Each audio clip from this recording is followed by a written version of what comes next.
Տիկին Սարգսյան, կան մի շարք նախագծեր, որոնք ըստ ներկայացված տվյալների շրջանառության մեջ են դրվել ընդամենը մի քանի օր առաջ։ Մենք կարգավորումների համաձայն այս նախագծերը պետք է անցնեին հանրային քննարկման փուլ։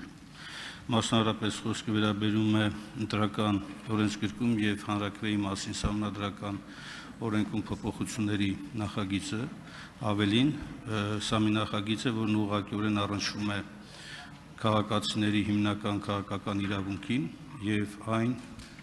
պահանջում է նաեւ միջազգային լավագույն փորձի ներկայացում, այդ թվում նաեւ Վենետիկի հանձնաժողովի տեսակետի ներկայացում կոնկրետ նախագծի վերաբերյալ։ Արդյոք պահպանված են այս ընթացակարգերը եւ կարող եք հիմա ներկայացնել դրանք։ Շնորհակալություն հարցադրման համար, պարոն Մինասյան, ենթադրում եմ նկատել եք, որ նախագիծը պատգամավորական նախաձեռնություն է եւ առաջարկվել է մեր գործընկերներ պատգամավորների կողմից։ Նախագծի մասով ես վստահություն պիտի հայտնեմ, որ առնվազն մեկ հանրային քննարկում տեղի ունեցել նաեւ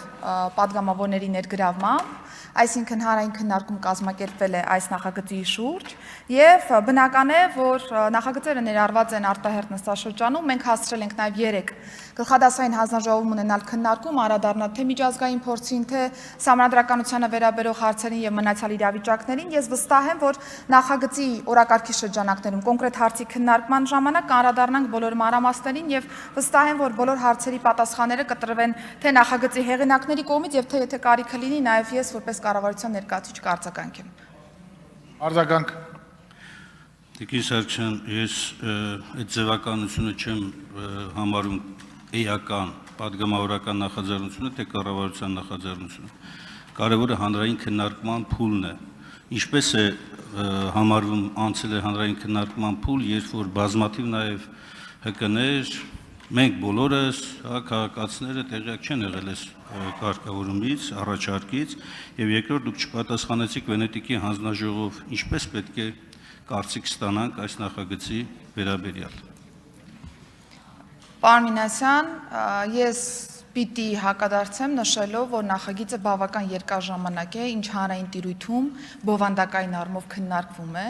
Վստահ եմ առնվազն բոլոր խմբակցությունները եւ առաջադրված ուժերը լսած կլինեն առնվազն մեկ քննարկում, որի շրջանակներում հանրային պահանջ կար այս հարցին անդրադառնալու եւ լուծման բերելու նաեւ ի վերջո այս խնդիրը եւ քարոզարշավի ավարտից հետո բնականաբար ընտրությունները եւս կայացել են եւ падգամավորները հանձնառու են եղել հանրային պահանջը իրացնելու, որը վստահորեն գեներացված է եղել եւ ըստ այդմ ձևակերպել են համապատասխան նախագիծ, որը որ դրված է քննարկման եւ ինչ վերաբերում է Վենետիկի հանձնաժողովին առանձին ուղարկել-չուղարկելուն, վստահ եմ, որ գործընկերները դիտարկել են նաեւ Վենետիկի հանձնաժողովի կարծիքը նմանատիպ իրավիճակների մասով, ընդ որում ոչ միայն Վենետիկի հանձնաժողովի, այլ նաև Եվրոպական դատարանի նախադեպային իրավունքը եւ գլոբալ նաև սահմանադրական իրավունքի տեսանկյունից առկա մոտեցումները։ Վստահ եմ, նորից եմ ուզում շեշտել, կոնկրետ հարցի շրջանակներում կանդրադառնանք բոլոր մանրամասներին։